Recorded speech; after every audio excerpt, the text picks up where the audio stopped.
le livre des Actes. Dans la première vidéo, nous avons vu Luc nous montrer dès le début du livre comment le Jésus ressuscité a été élevé roi du monde.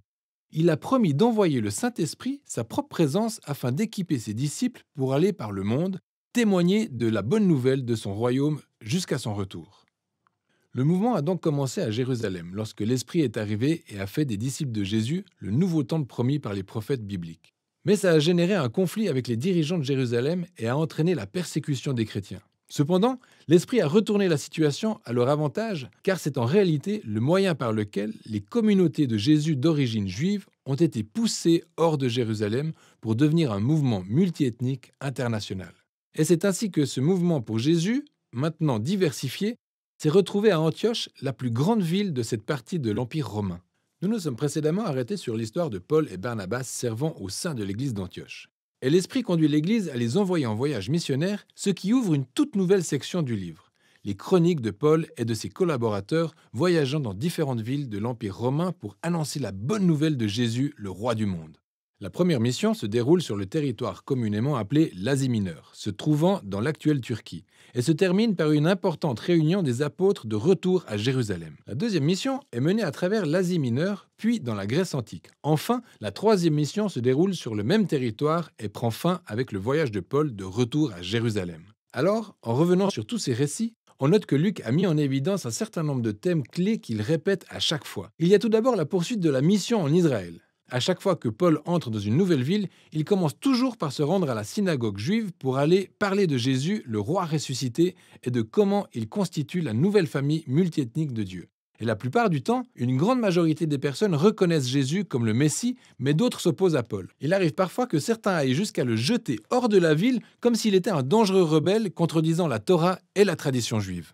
Cette tension culmine après le premier voyage, conduisant à la tenue d'un important conseil à Jérusalem. Paul découvre qu'il y a quelques chrétiens d'origine juive à Antioche et ces derniers prétendent que les personnes non juives ne peuvent pas faire partie de la famille de Jésus à moins de devenir juives en se soumettant aux règles de la circoncision, du sabbat ou aux restrictions de la nourriture cachère. Mais Paul et Barnabas ne sont absolument pas d'accord et décident donc de porter ce débat devant le conseil de leurs dirigeants à Jérusalem. Et donc Pierre, Paul et Jacques, le frère de Jésus, montrent à partir des Écritures et de leur expérience que le plan de Dieu a toujours été d'inclure les autres nations dans l'Alliance, au même titre que son peuple Israël. Ils écrivent alors une lettre exigeant que les chrétiens non-juifs cessent de participer aux sacrifices païens du temple, mais ils ne les obligent pas à adopter une identité ethnique juive ni à obéir aux lois de la Torah. Cette décision était tout simplement révolutionnaire dans l'histoire du mouvement pour Jésus. Jésus est le Messie juif, mais il est aussi le roi ressuscité de toutes les nations. Et donc, l'appartenance à son peuple ne repose pas sur l'identité ethnique ou le respect de la Torah, mais tout simplement sur le fait d'avoir foi en Jésus et de suivre ses enseignements. Et c'est cette réalité multiethnique du mouvement pour Jésus qui nous mène au prochain thème que Luc veut nous faire découvrir dans le voyage missionnaire, à savoir le choc des cultures entre les premiers chrétiens et le monde gréco-romain. Luc répertorie plusieurs désaccords à Philippe, Athènes et Éphèse. Paul part annoncer Jésus comme étant la révélation du seul vrai Dieu et le roi du monde, ce qui de fait réduit tous les autres dieux à des idoles impuissantes et factices. Et de manière générale, son message est perçu comme étant subversif pour le mode de vie romain. Il est donc accusé d'être un dangereux révolutionnaire social. Ces histoires montrent à quel point les communautés monothéistes et multiethniques de Jésus ne correspondaient à aucun cadre culturel connu du peuple romain. Le monde antique n'avait tout simplement jamais rien vu de semblable. Et les chrétiens ne suscitaient pas seulement la méfiance. Un autre thème répété par Luc est que Paul et les chrétiens sont constamment accusés de rébellion et même de trahison contre César, l'empereur romain. Les gens avaient en effet bien compris Paul. Il annonçait un autre roi, Jésus.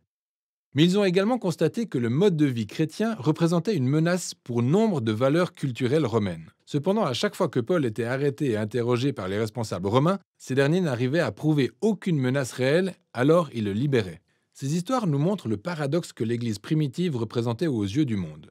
C'était un mouvement messianique juif, mais il était ethniquement varié, composé de nombreuses communautés qui traitaient les hommes et les femmes, les riches et les pauvres, les esclaves et les personnes libres comme des égaux. Et ils avaient tous prêté allégeance au seul roi Jésus et à aucun autre dieu ou roi. En clair, le simple fait de leur existence bouleversait les valeurs fondamentales de la culture romaine. Mais les chrétiens ne constituaient aucunement une menace militaire, car Jésus leur enseignait à être un peuple de paix.